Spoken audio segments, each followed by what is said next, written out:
Welcome back to the Centimetre Perfect AFL podcast, just the tips edition.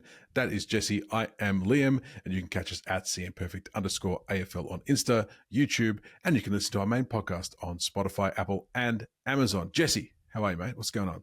I'm good. Excited for round 17. Chasm round, given we're allowed to have themed rounds for everything this season, including opening and gather. I'm bringing Chasm round, where the top 9 play the bottom 9 just quietly. I think this would be a fun feature for round 24 every year because it would give extra teams bonus pre-finals buys, and then everyone can switch off before the finals start, because why not? Ross used to do it when he coached us, so may as well. Just save the fixture in its entirety for round 24 until then, so we can get Chasm round 2026. Jesse, we tip with confidence points here, not those regular tips where you just get 1 point if you win. Boring. We do confidence points. Please tell the lovely people at home what confidence points are. Confidence points are a weighted scale applied to our football tips throughout the 2025 season. This round, with our return to 9-game weeks, we will assign 9 points to the team we are most confident of winning from our selections. 1 point to the least. You can fill in the gaps in between. Whoever has the most amount of confidence points at the end of the regular season will be declared the winner. Crucially, you don't need to have the most correct tips, just the most total points. Correct. And we said we would bring in, we'd be able to change our tips during the show after the bye, but we've done something different. Now we've got the points predictor. So you have the points predictor in your regular season tipping. We're doing it here. Jesse, are we still going to rock with 5 tips or make it just the 3? I think 5. You want 5? I like the high scoring. You know, if we're going to get suffocating, awful football at times throughout the season, we're going to bring back the days of Lockett and Dunstall kicking for 17 goals each, getting insane scores. Let's bring that into the confidence points because it makes it more fun, and it means you might miscount and accidentally assign me more points than I rightfully deserve. Well, it sounds like you're just trying to get all the points you can, Jesse, because as the scores currently stand, a perfect round for both of us last round. Well, to an extent, neither of us got the margin correct on our Eagles-Collingwood tip, but that's okay. 28 points apiece, taking me to 411. You are on 407. Still 4 behind. That's not that big of a margin. That's 1 tip different, depending how the confidence points fall. Dare I say we're going to have 2 perfect rounds in a row? Potentially. And that said, we've got 9, Jesse. We're going to smash through them. Let's start from the top on Thursday night. Thursday night footy with North Melbourne hosting the Bulldogs at Marvel Stadium. The Roos coming off a demoralising defeat at the hands of the Hawks. The Dogs getting the job done over Sydney. I have the right to choose here as the most recent loser. I will go first.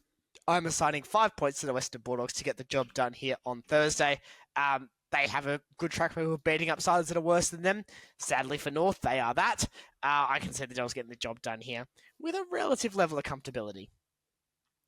Yeah, I've got Bulldogs with 9. I've got the full 9 on the Bulldogs.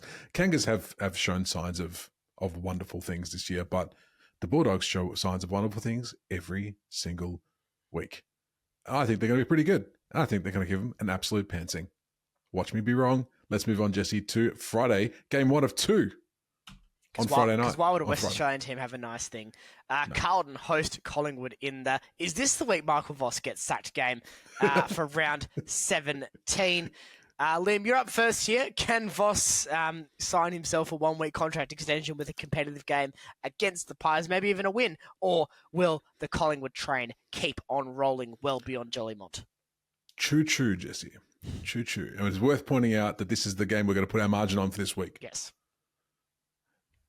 Blues Magpies is a funny one because, it's a big rivalry game. I reckon the Blues will show up. They're not going to win, but I've kind of limited my confidence points just a smidge. So I've gone Collingwood with just the 5, and I reckon they're going to get done by 35 points, Jesse. That's my tip for this game. Magpies are pretty good. I think they're going to keep rolling on. Pretty hard to argue against that, isn't it? Yeah, I've gone Pies with 8 and a margin of 63. This smacks to me of end of days collapse stuff for Carlton, and it's been coming. They were demoralised last week against Port. They were poor the week before against North, and just quietly they weren't that good against West Coast.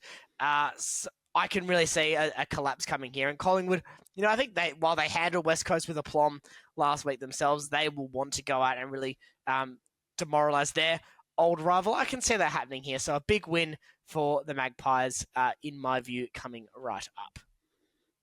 Fair shout. Let's move on to the next game, second of Friday night. West Coast hosting GWS at Optus Stadium. They're desperately out of form. Eagles looking for a form reversal against the Giants.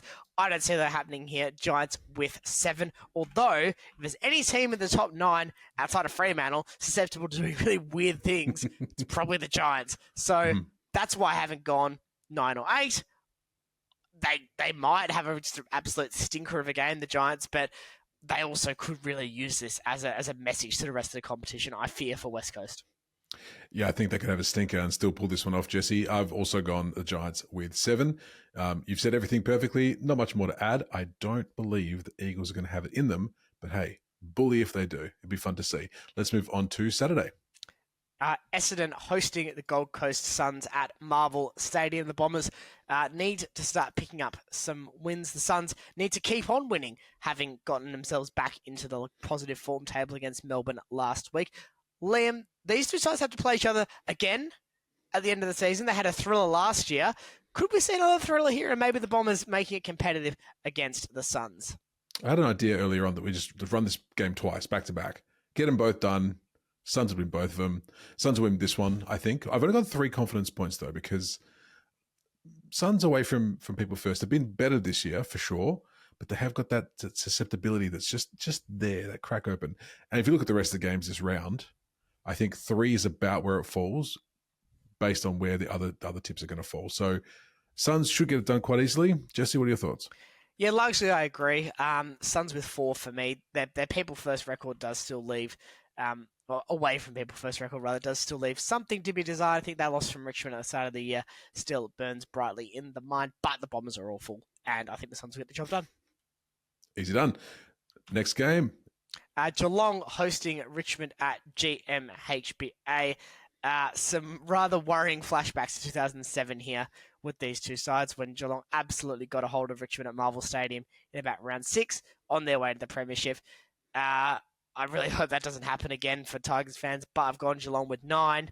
This could be really ugly, I'm afraid. Yeah. I mean, there's really not much more to say about that, Jesse. It's going to be pretty ugly, I think. The Cats are really good, especially in Geelong, and the Tigers, bless them, are just not that. They're not yet, unfortunately, at the moment. So Geelong with 8 for me. Moving on to the next game. Let's go. Brisbane hosting Port at the Gabba on Saturday night. The Lions, they got themselves back in the win column against Geelong before their bye. Port have been steadily improving through their last 4. Liam, this was a pretty nailed-on finals matchup this time last year, but it hasn't quite worked out this year. In saying that, could the Power get the job done? I mean, there's a little part of me that thinks they could, and it's a very little part of me because I've gone Brisbane with 4, but I don't know. I can see the Power causing an upset here because we have to have one this week, surely, somewhere along the line. And if the Power can, I was literally about to say if the Power can switch it on, which would not have been like on purpose, but I actually had to stop myself because it still would have been bad. But if they can, then they can really put it to the Lions. But the Lions are all class, so I think they're going to be too good, especially at home. Jesse? Yeah, they're quite energy conscious, the Lions. They want those lights to go on. So I'm going the Lions with 2. I do think there's a prospect of an upset here. That's not to say I think Port will go on and make finals and be a good contending side this year. I think that's done for them this season. But they are a dangerous team when they're firing, and it would be remiss of Brisbane to ignore that fact that the Power can hit you and hurt you, and they've got a top 5 midfield in the competition in terms of talent. I would say quite comfortably. In saying that, though, the Lions, they need to just keep on winning. This is a good opportunity to just shore up that top 2 place they've got at the moment, knowing that Geelong are almost certainly going to win before them on the same day. They'll need to respond with a win and get the job done here. Absolutely. Let's move on to Saturday night. St Kilda hosting Hawthorn at Marvel Stadium. I'm up first here, Hawthorn with 6. St Kilda's current form is woeful. The Hawks have turned it around quite well. This should be a strong win for the Hawks, and this was potentially a bit of a fork in the road moment for the Saints, because if they're competitive like they have been in recent weeks, for the most part without winning, that still gives you the sense you're heading in the right direction. But if they do get belted like North got belted by Hawthorn last week, that could really start to send some ripples through the football club, I would sense. Liam, how do you read this? I read it, Jesse. I looked at my tea leaves and I saw something funny. I'm not going to do it. I'm not going to do it. I was going to set up like I was going to tip the Saints. I'm not going to do that. But having said that, I've only gone Hawks with 2. The reason being is because the Saints are weird where they can just literally one game just obliterate it aside and win. We saw what we saw against Freo. There was some strokes of genius. No, not even genius. Good play. Back in Melbourne, though, especially at Marvel, sometimes they can just get it done. They are the Marvel merchants. They are the Marvel merchants. I agree. The Hawks should easily win and comfortably win. But I've only gone the 2 because there's just something in my head that's telling me it's going to be a lot closer than it has any right to be. Next game, Jesse, the 2 on Sunday, 2 on Friday, 5 on Saturday. Let's finish up with the 2 on Sunday. Sydney host Fremantle on the nearest paddock or field that they found somewhere around Moore Park, such as the quality of the SCG turf at the moment. Officially, it's at the SCG. That may change. I certainly wouldn't want to play there. I wouldn't even want the Oz Kickers to play there. Liam, important game for both sides. The candle's almost out in terms of mathematical sense on the Swans for the finals this year. But the Dockers need to keep winning with their 6 in a row. Can they make it 7 and get what I would just about say be their second or third longest streak in club history with 7 in a row? Yeah, it would be very nice to see, Jesse. They haven't left WA for quite some time, though. This is the first road trip they're doing in a little bit. Swans, the SCG for the Dockers has not been a happy hunting ground. I think I've mentioned a few times. I went there a few years back when I was living in Sydney and watched them get smashed by about 114 points. Sounds awful. It was actually quite fun. We all every little thing that happened, we were like, "Yay, we did it!" I'm going to go on the back of my usual tip for Fremantle is that they have to win. Yes. not I want them to win. They have to win. I've only gone with 1 though. It's only the 1. The turf is going to play a massive part in this. I think it sounds like a really silly thing to be saying. But if they do play this at the SCG, you might find that there is some trepidation in some of the Freo boys. Sydney, having played on it last week, might have a bit more of a good foothold on the old SCG turf. But Jesse, what are your thoughts? I'm putting the turf stuff to one side. Fremantle with 1 for me. It's a non-negotiable game against a side that's shown nothing this year, but it's also a side that beat them at the start of the season. So they have to get this win back. You talk about non-negotiables in a finals pathway. Beating sides below you is that. Fremantle have no option but to win this game. Fair enough, and let's bring it home. Adelaide hosting Melbourne at the Adelaide Oval. The Demons were in Adelaide recently, couldn't get the job done against Port. Now have to come back and play a very strong Adelaide side. I'm up first here. Adelaide with 3. It almost got shuffled down the confidence points order for me. Normally this would be a lot higher than 3, but with Chasm round, crazy things happen. And I do think Melbourne on their day are one of the better lower chasm sides, which is like being your preferred flavour of flavoured popcorn, because all flavoured popcorn is bad. Oh. Yes. So that's nice for Melbourne, but I still wouldn't eat it, and I still wouldn't want to support them this year because, oh my gosh, they've had some bad games. But the Crows are flying. They should be able to get the job done here. They need to keep the pressure on Geelong and Brisbane as well to ensure they are cementing top 4 status. Correct. Adelaide at Adelaide. Adelaide at Adelaide. It's going to be a bridge too far for the Demons, I think. I've got them with Adelaide with 6 points. I don't think there's too much to say that what you haven't said already. The Demons would surprise a lot of people, I think, if they got this win, but it's in their wheelhouse. We'll see if they can get it done. But no, Jesse, you said it perfectly. And that's it. That's round 17. All 9 games.